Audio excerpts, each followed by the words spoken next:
Благодарам, заменик председател, почитуван заменик министър за финанси, почитувани колеги претенци, почитуван колега Панчо Орцев. Най-искрено да ви кажам, бяска се страваме в 10 минути сбора в това. Барате 6 милиони денари за отвоен канал за населено место Куклиш.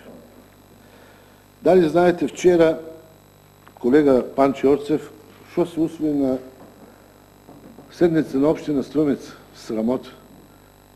Колеги претенци, замислите, почитувани граждани, 80 милиони денари за изградба на голф игралища.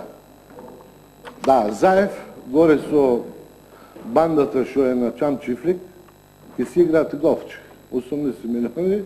А замислите, 21 век, во населено место Рич нема ни вода, нема ни канализация, во Сачево нема канализация, во Куклиш водата е жолта, прочистителна станица не работи, во Свидовица нема ни вода, ни канализация, оде се гледа во други амандмани, барате пари за пречистителни станици, во Костурино и вода и канализация, во Градско Баловци немаме ни вода, ни канализация.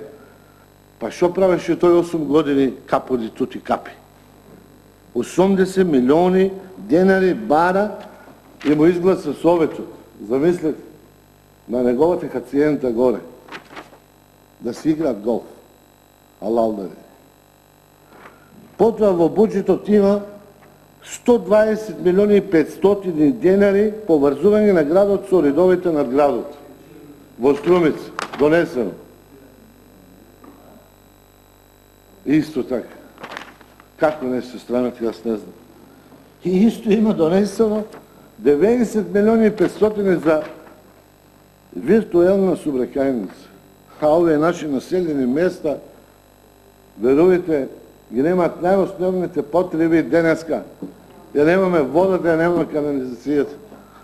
И овде зборите, држите говор. Сам да ви е. Благодарам.